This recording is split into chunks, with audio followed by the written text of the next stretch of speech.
thank you for watching my YouTube channel. This Russian Shan Koisa Shan snacks.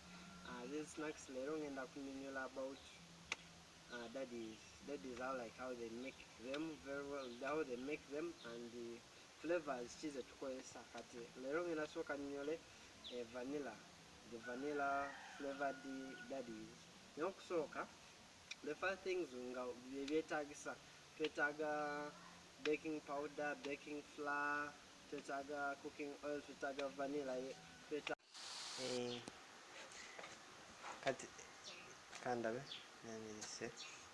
this is gundi azamu, like 2 kilograms of azame muli mukagundi ntesemu kilograms 2 every katasa akali wano.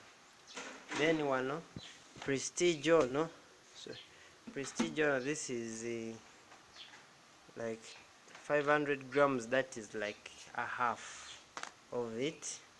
Then sukali oyo sukali that tupimye ka quarter akali yawe wano tuteka mu sukali ka quarter kona ne tukamixinga mu gundi mu kilo 2 zinezazamu ka packet kona teka mu quarter ya sukali to making sure sasana yenanga agweramu nga so particles nga bona busasanye mu yengano nga osobulira ati prestige ono wakuba it is 500 grams, this is a quarter.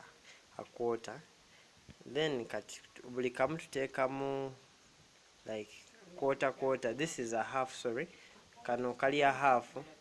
Then wakuba mu these dishes tutekamu quarter of the like prestige. Kati omo tutesemu prestige mwengano kati tutesemu like kubanga kano kali ka half, so tutekamu quarter ya prestige. Kati naye the same thing ayina okusasana like olina mu mixinga sasane wonna awolaba like yenna nga particles amenyeka na dissolving noli sukali nga yonna kyayiwamu eyo ye baking powder naye the same thing kyagenda okukola agenda gitabulamu yengano esasane still.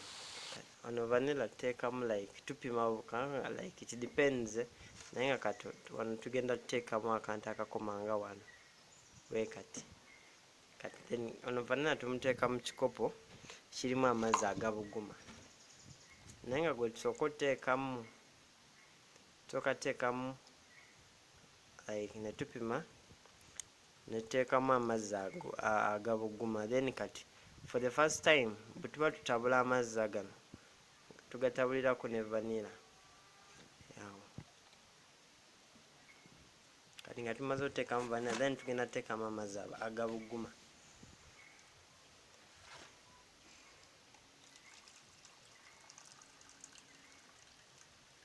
Then tuyiwemu kati engano yaffe tumaze ogikanda kati like nga bwogiraba bwoti like edi ready ebanga kasita ebeera nga emikono gyo testikinga kitegeeza ebeera ready.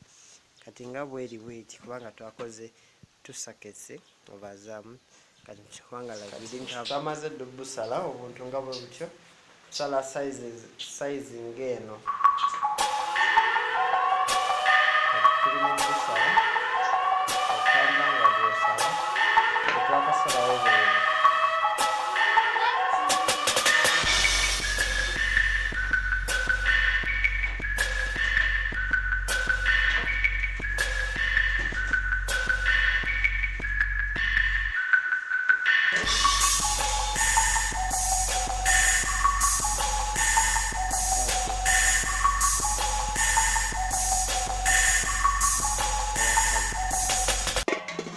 Thank you for watching. Make sure you subscribe below, and my contact is that for special orders you can contact me. If you can't, if you want to inquire more information about the snacks, about making daddies, you can contact me. That's my email. Thank you for watching. Next time I'll be talking about how to